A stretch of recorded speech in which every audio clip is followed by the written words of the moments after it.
You're listening to the Radcast, a top 25 worldwide business podcast. If it's radical, we cover it. Here's your host, Ryan Alford. Hey guys, what's up? Welcome to the latest edition of the Radcast. I'm Ryan Alford, your host. Today we're talking social media. We're talking conversions. We're talking to Kenda Laney, founder and CEO of Laney Media. What's up, Kenda? Hello. Thank you for having me. My pleasure. My pleasure. I'm going to go right at it. You know, Kenda hit my radar on social media. She's a pro in the space, and my radar gets hit a lot. But I was like, I really liked Kenda's approach. She's kicking ass and taking names, snapping necks, and writing checks. And I was like, I want to talk to Kenda. So I appreciate you coming on. Of course. Well, it's wonderful to be here. Yes. So Kenda, founder of Laney Media. We're going to talk all about Laney Media. I know I'm going to try to pull out of you every sick trick and secret and all the tactics and every reason people probably should be working with you. But let's start with a little bit of your background, history. I know I tried to drag it out of you pre-episode. You're like, that's kind of a long story. I was like, well, let's save it for the podcast. So let's set the stage for everybody with where, how, and what brings Kenda to the table today. So this is a huge part of what we actually teach our clients to do, but all of this starts back with a diagnosis when I was born. So I was born with a rare form of eye cancer that had a 2% survival rate at the time of my diagnosis. And I ended up having my right eye removed. I have a prosthetic eye because of the cancer. And also because of the cancer, I was enrolled in therapeutic riding lessons when I was a kid. So getting into therapeutic horseback riding is what got me into barrel racing and competitive rodeo. And I was a rodeo queen. And through that industry, one of my mentors had a pretty large social media following. And so as a favor to her, I started doing social media management and did that for years. That was my first job all through high school. That's what I was doing. And then I went to college, thought I wanted to go to law school, ended up not wanting to go to law school and changed my major from political science to software engineering.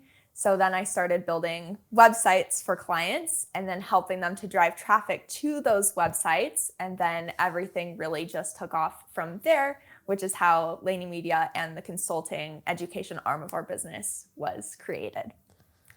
I mean, Kenda, I knew you were special, but, you know, a walking miracle I didn't know. 2%. I mean, chance of survival, let's be honest. Like, that's a story in of itself. Like, you know, that just tells me you're a fighter. You know, like coming around from that, like, am I hearing that right? You had a 90. So if I'm reversing that, there was a 98% chance that you would not have survived from that cancer diagnosis. That is correct. That's correct. Wow. My parents, they really stuck it out and did absolutely everything they could to make sure that I wasn't in that 98%. So. Well, I'm glad they stuck it out, man. I needed Kenda on the Radcast. You know, I'm selfish. But no, I love it. So a great story there. I didn't know the horseback or the horse thing. That's a whole nother podcast in of itself. That horse crowd, the horse industry, not only but the money in it, but the passion of a horse. Are you still into horses? Oh, I love them. I currently have 6 horses and I still barrel race. We have Mustangs off of the Book Cliffs here in Colorado that I've trained and ride and compete on. So it's a huge passion of mine. I love it. I love that. I love that. I know a lot of people. I am not one of them, not because I dislike horses. Who doesn't like a horse? But I do know the passion and the energy that comes with it, and it is a subculture amongst subcultures for sure. The whole thing. True. But let's talk about your time. I mean, you know, going from websites, and now you focus on social media now. I mean, what's kind of what's your biggest specialty these days? I already know that I'm starting to get into some of the things I know a little bit already about you because I had you on the show. But Well, let's talk for the audience some of your specializations. So the big overarching theme within all of our content and our teachings is viral organic content and cross-platform traffic. And so our main platform, I'd say, that we specialize in is actually TikTok and short form content, but also bringing sales psychology and buyer psychology into that short form content to creation to make it really highly converting and effective for business owners in really any industry. Yeah. What's been a little sidebar? I mean, talk to me about TikTok. I mean, let's have a little bit of, we'll go broad and then we're going to dial it in like Kenda does. So, you know, it's been a phenomenon. Like I told people, you know, 2 or 3 years ago when this was, I'm not a big prognosticator. I believe more that I'm a good practitioner of seeing like what's happening and like, you know, like bringing it to action. I'm not really like a future teller in my expertise, but this one I could kind of see coming a little bit with the viral nature of the content and the UI, UX within TikTok. It was clear early on they had something figured out. But what's your perspective on the TikTok landscape as a whole today, and you know maybe misconceptions potentially of the platform? That is a great question because there's so many misconceptions out there. Obviously, I'm a little bit biased because I have a relatively large platform over there on TikTok, but I absolutely love it. And the reason being is really goes back to authenticity and the central nature of just really telling your story and being very authentic in your communication, in your brand, being very strategic with that. Because the TikTok algorithm is primarily based off of watch time. And so if you're interesting, you get views. If you're boring, you don't. So I hear so many people saying, the algorithm's out to get me. The algorithm isn't giving me views. No, people aren't giving you views because your video wasn't interesting. It's really not that deep. And that's what I'm constantly trying to communicate to people about TikTok, is that it's really not rocket science. It goes back to connecting with your people, really knowing what they need to hear from you, and just being entertaining. Because if you're boring, people aren't watching. That's so true. Well, I tell people all the time, and you've dispelled a little bit of this for me, which I say, well, you either be entertaining or educating. And I've watched some of your stuff said, yeah, you can be educating, but educating in the right way. But TikTok has been a fascination because I do feel like there's this, you know, started with the whole, I guess, dance in a way. Like it is definitely in like the, I don't know, the history of the platform, the whole dance challenges and dance, you know, with the whole music play, because it was musically, wasn't that the original play? And then, so I think there was like that evolution part of it. So that it gets started down that kind of entertainment path. And I hear a lot of people go, you know, I'm just not that funny. I'm just not that. I'm sure you have a million clients that say that. Like, how do you find that barrier or break that barrier with clients, especially on TikTok? And I know we're being real specific on TikTok, but I just think it's such a here and now. I think it's so many people are fascinated by it because obviously the eyeballs are there, but I think they're also intimidated. Like, how do you break that barrier with certain clients of being entertaining or making themselves or making the content entertaining?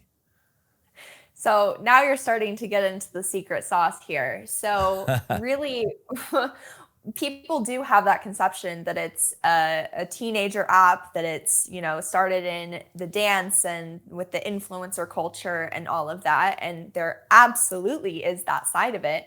But what people don't realize is that there's different sides of TikTok. There's business TikTok, there's finance TikTok, there's real estate TikTok. There's so many different realms within the TikTok space, and the algorithm does a really great job of serving to people what they're interested in and what they've watched previously. So with that in mind, and also with the changes they're making to make it more of a search engine, really bringing SEO into the platform, it's become and has been for quite some time a very, very powerful platform for business owners. And I hear the objection all the time that, well, I don't know if my people are on TikTok. Yes, they are. Yes, they are. Everyone's on TikTok. People are watching things on TikTok. They are. I don't know what else to tell you. But when it comes to really breaking that barrier with clients, we hear that same thing all the time. I'm not interesting. I'm not funny. I can't show up on this app. I'm too old to be on this app. My ideal audience isn't on this app. And so the key thing that we do is the very first step of any of our clients that we work with, we sit them down and really try to pull out of them what their personal story is. What are those turning points that have set you on the path to where you currently are? Because ultimately with social media, people are craving connection. And so when you can connect with other people and they can see themselves in you, it's incredibly powerful. And that's how you get views. That's how you be interesting on the platform. You pull things out of your personal story, you connect it to where you currently are. Just like the spiel that I gave you at the beginning of explaining how I got to this point, these seemingly unconnected turning points along my journey are ultimately what have brought me here today. So being able to pull that out of clients and then get them to showcase that through our method of creating headlines and the viral content formula that I talk a lot about on social media, that is what really allows people to break that barrier, because ultimately they're just sharing their story at the end of the day. I love that. And I think, being in the industry, we aren't just a TikTok agency or anything like that, but we hear a lot of those same types of objections. And I think, but you're absolutely right. It's so funny. And that is what's so powerful about the algorithm is that it's sort of, like we as people, like if you go to watch TV, like me, if you watch mine, I'm a big, like, believe it or not, I don't know if I'm, half, they say like women are into like Dateline or whatever. I'm into like the mystery shows and like all that, like that in sports, obviously. But like you'll see my history and all that. But I self-select, right? The algorithm sort of does the changing of the channels for you, right? Because it's feeding you what you've shown to be interested in, and whether that's cooking and the recipe talk or whatever it is, cook talk, we can come up with some creative names, or mine's like golf tip talk or whatever. And, all those things, hack talk, but it does, it sort of puts it into those categories and serves it up so that if you are hitting the right things, you'll show up in that category. So like, it'll change the channel for you. Exactly. And the algorithm on TikTok is really interesting because in my personal opinion, you have more control over it than any other platform, because you're able to essentially tell TikTok exactly who you want to be shown to. And if your video can catch them in the first, 3 to 5 seconds, you've got them. You're good. You're going viral. And I know is the algorithm, is it still as organic, like the organic reach? Everybody, especially in the industry, you hear that term a lot, right? Facebook, you have none anymore. Instagram, you have like 1% chance. LinkedIn, you still have an opportunity here and there. And supposedly TikTok, you still do. Do you still think TikTok, I know that their ad platforms increased, so they've got ad revenue goals to make, but is the organic reach still what it was, a year ago on TikTok, or has it changed much? It is for me, and it is for my clients. So I think it really goes back to understanding and working within the algorithm. It all goes back to watch time. Even though there are more users on the app, right? So a year ago, it was super easy. You could post anything and it could be lower quality and you could get more views. Now there is more pressure for it to be higher quality, for it to be more entertaining, for it to be more connective, but you still very much have that opportunity because of how it's built. It completely centers around watch time. If people watch your entire video, if people stay for the majority of your video, if they share it with people, which is obviously directly correlated to watch time, then you still very much have that organic reach. The algorithm is not out to punish anybody. Their goal is to keep people on the app, because exactly like you said, they now have ad revenue and they have quotas to meet. And so the more people they can have on the app for longer periods of time, the more money they make. And so when you create a video that keeps people on the app longer, they watch your whole video, you're helping TikTok make money. So they're going to reward you, period. Follow the money. There you go. Follow the money. Might be today's headline. Kenda, let's transition a bit. If we're going to talk about TikTok, my favorite copycat platform, Instagram. Instagram's kind of like my little baby, like it was like the first platform that I got any, like charge on or like made any, real hay on. So, what's happening with Reels and what's the comparison that you make with clients between the platforms? They're certainly the Reels aspect are more similar to TikTok, but there are differences. But what's your what say you on Instagram? Well, people hate Instagram, and it's because they're using it incorrectly. So Instagram is a nurturing platform where TikTok is an outreach platform. So like we talked about, TikTok wants to show you to more people to keep people on the app.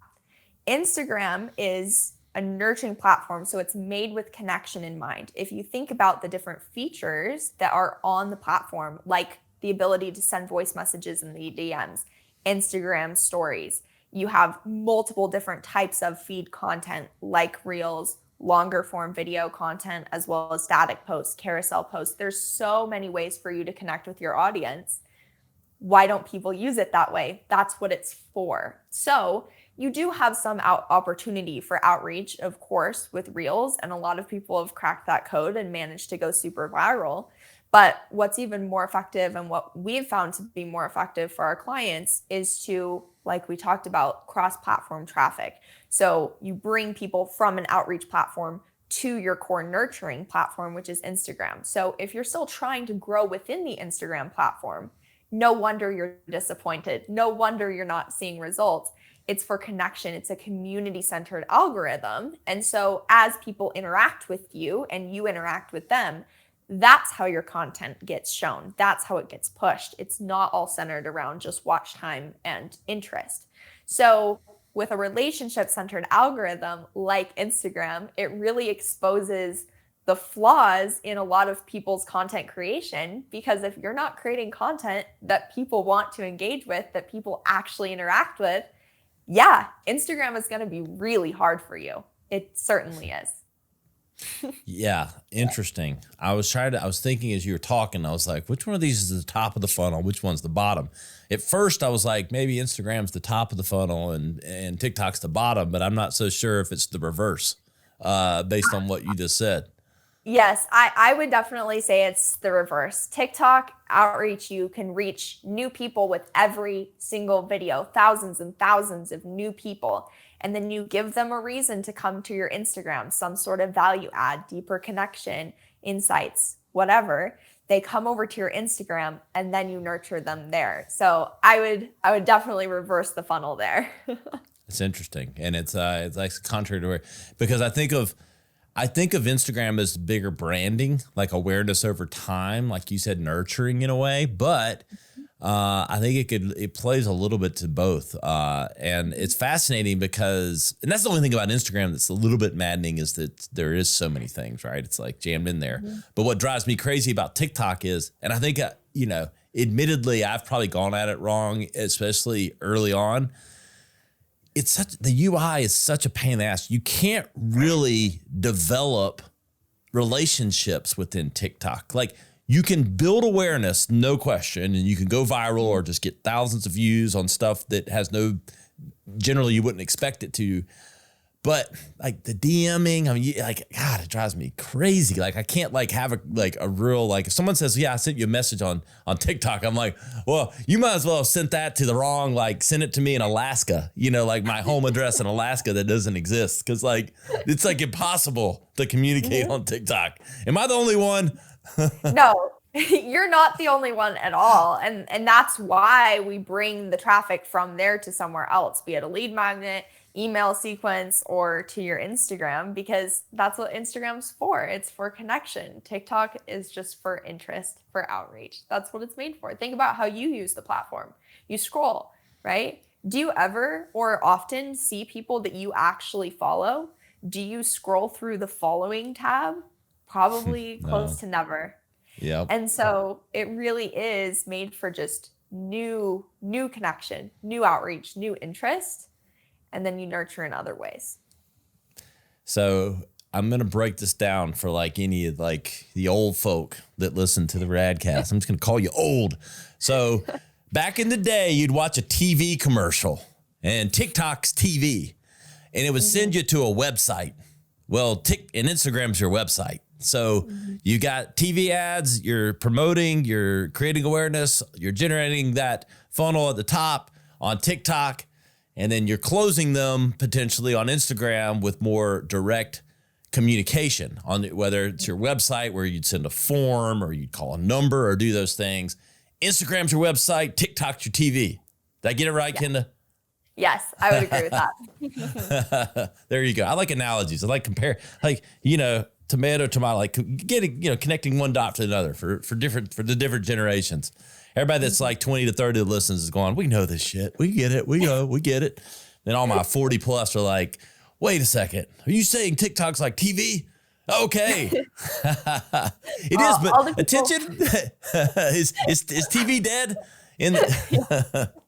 All the people 40 plus are saying, but aren't they banning TikTok? Well, okay. I'm glad you said that, because we've joked about that. I think there's too much money in play now. Like maybe 3 years ago they might have banned it, but now the ad dollars, the tax revenue, and everything else is just too much. They got to figure a way around it. Do they not? Yes. Not to mention Gen Z would be coming for them with their pitchforks. So. They need those young voters. Hey, those votes, every vote counts for one, right? Mm-hmm. What else, Kenda's in the master playbook? What are some of the other tricks up the sleeves that we can give away on the Radcast? Generally speaking, for how you approach content, and I know one thing on TikTok, but how do we, in giving value to our listeners, like really, like how do you coach people on, again, content to traffic, but traffic that converts, right? Because that's always the biggest thing. Like it's one thing to go viral on TikTok. It's one thing to have amazing followers and all this attention and all that. But at the end of the day, if you're a business, you're trying to generate sales, right? That's the biggest thing. ROI. How are we converting traffic to conversion? Yes. So funny that you brought that up. That's the name of our program, Traffic to Income. That's the entire point. So what we've really become known for is for our, what I call the $1 million content plan, which is what we quite literally use to generate over $1 million in our first year of business. So with that, what we do, and it really doesn't matter what system you use for this, but we use ClickUp. We like ClickUp. But this formula that we've kind of broken down really plays into the different aspects of sales psychology, buyer psychology. So the first thing to understand before I break down the content plan is that there's actually 4 different types of buyers. Okay. So you've got your analytical buyers, which many people have heard that term before, but what most people have never heard of are the driver buyers, amiable buyers, and expressive buyers. So if you try to sell to everybody the same way, you're not going to sell to anybody. And so think about it like this. We love analogies here. So many people are really familiar with the love languages, right? If anyone's ever read that book, you've got personal touch, words of affirmation, you've got gifts and quality time and all of those. So for every single person, there's a dominant love language. There's something that they look for or they care about more in a relationship, right? It's the same way with buyer types. So every person has a dominant buyer type, which is their main mode of operation when it comes to making a purchase decision. But that being said, if you only have one type of relationship, right? If you only have one love language present in your relationship, if you're only having the gifts or you're only having the words of affirmation and none of the other stuff, it's not a very fulfilling relationship. The same goes for the buyer type. So even though you may be a driver buyer or you may be an expressive buyer, if you're not treated like the well-rounded person, you don't have all of these elements to be able to make a sale, it's not a very fulfilling relationship between the consumer and the company. So with that understanding, then what we do to actually speak to all of those buyer types is we create, stay with me here, we create 3 types of content. And under each of those types of content, we break it down through 3 lenses. So these lenses are problem awareness, agitation, and solution content. So I like agitation already. I like agitation already. We love the agitation. My content is very agitational, Yes, that's why you're here. It works. So if you're listening and you're going, what the hell is Kenda talking about? It works because her psychology, her agitation, it didn't agitate me. It actually, like, I don't know, in a business way, turned me on to her approach. So yes. All right. Keep going. 3x3 lens. I get it. I'm seeing the 9. I'm seeing 9 chant. I'm seeing a block of 9. That's just how my mind works listening to you. But yes. Yep, you're getting it. So the first lens with problem awareness, what you're doing and what you're playing on is a principle within sales psychology, which is often referred to as the feel-good factor. And so what you're doing is you're producing a dopamine release in the person that's watching your content. You're giving them an aha moment, basically. So with problem awareness, what we're doing is we're tapping into the person's current reality, or like I usually say, their symptom. So in, again, pulling an analogy that we can all relate to, right? When you're sick, you might have a cough and a sore throat, but you don't know what your actual diagnosis is. You don't know what your actual root problem is. You just know what you're experiencing, which is that you have a sore throat, okay? So that's the symptom. That's what we're speaking to on social media. And that's why so much content just goes over people's heads, is because they're making tips and tricks videos for the diagnosis. They're trying to tell you how to get rid of the flu when you don't know that you have the flu. You just know that you have a headache. Ding, right? ding, ding. So that's what you're doing with the first connection piece, which is the problem awareness. You're connecting their symptom to their actual problem. You're providing a diagnosis to them, which is giving them an aha moment, which triggers that dopamine release for people. So you make people feel really good with your content because you're showing them the way. You're illuminating what this knowledge gap is that they've had. So that's the first one. The second one is agitation, which, as you said, my content tends to be very heavily agitational. And so the easiest way to break down agitation is what you're really doing is you're challenging people's perceptions and you are getting them to think a little bit differently, right? That's the goal with agitation. So this could be speaking to myths in your industry, things that you disagree with, common mistakes that people make. That's a really easy way to go about agitation. And really the goal here is to be going against the grain. And I made a video that got people really fired up about a week ago, where I was saying, if you aren't getting any hate comments on your videos, you're probably not making very many sales. And people were pressed about that. But the reality is that it's true. If you're not getting any negative feedback, you're probably not speaking differently. You're probably not standing firm in your values. You're probably not challenging people's perceptions and really forcing them to think differently. If no one is ever disagreeing with you, I don't think that's something to be proud of. And so it's going to drive down your sales and your conversions. And then the final one is solution, which is pretty self-explanatory, but that's really where you're just tapping into, hey, this is somebody that was in the same place that you are, and this was the outcome that they had, and you really lead with the outcome. So it could be personal outcome. This is how I did this thing. This is how a client did this thing. This is how you can produce this outcome, etc. So when you have those 3 types of content, it's a very lethal combination where you're able to speak to all of the different buyer types like we talked about. So you're doing solution content for your analytical buyers. You're really building that relationship in the problem awareness phase and really helping people feel seen and heard, which is really important to your expressive and amiable buyers. And then our agitation, those are our driver buyers. Agitation is so good for them because they want something that's kind of going to give them a competitive edge. They're buying an outcome. They want something that's going to help them be set apart. And so it's very, very powerful for calling in those driver buyers. So when you have these 3 types of content in your plan, it's very, very powerful. But I know that it's incredibly overwhelming to try to then take that and put it into all of your content.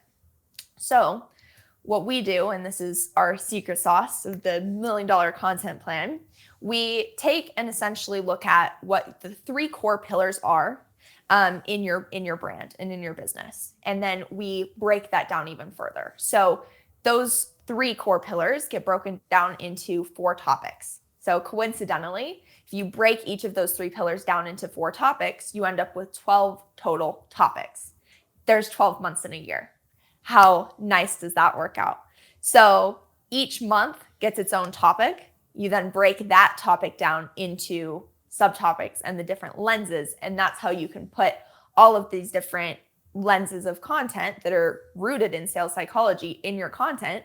It works out to about 1 video per day, which gives you a very solid baseline for conversion, which leads me to my next point, which is that you don't need to be posting 75 times a day to be successful if your content is psychology based and impactful.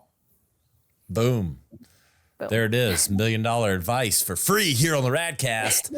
Not free if you want help getting it done, though, which I know we'll get to. But, man, Kenda, I'm like, my brain's on fire a little bit. The first thing, I'm going to force you to define it further. I got it as you went along, but driver buyer. All right, define a driver buyer for us. So I'm a driver buyer. Okay. And so the key trait that you'll find with these buyers is that they're very outcome driven, right? So they're very happy to pull out their credit card and invest in a coach. They just want to buy that information that's going to give them a leg up. They tend to be more competitive buyers where they want to buy something that's going to give them a competitive edge.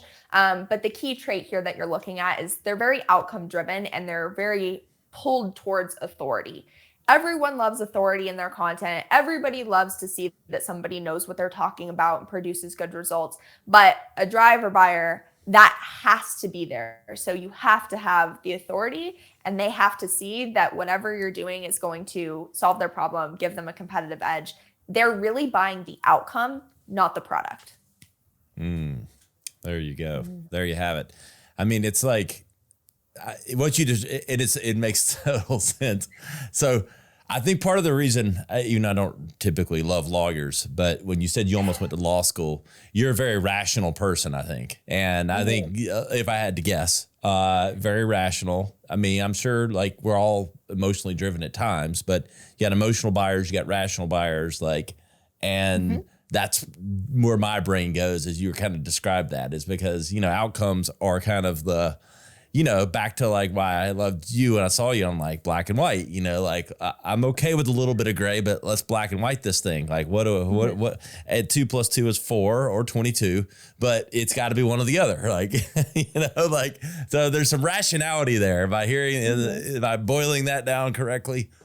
Yes. And you can really see that in my content because I am predominantly a driver buyer. And so you can see how I am so cut and dry. Here's the outcome that you're buying essentially in my content. And so there's no gray area. There's not a bunch of touchy-feely emotions. And we pull that in through my personal story. So again, we are being strategic and talking to all the buyer types, but you tend to sell the way that you want to be sold to.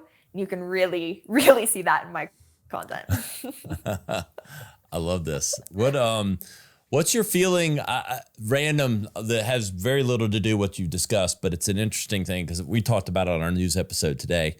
What, Meta's doing, doing a little bit of the copycat with Twitter with the verification and paid and all that. Any points of view on that?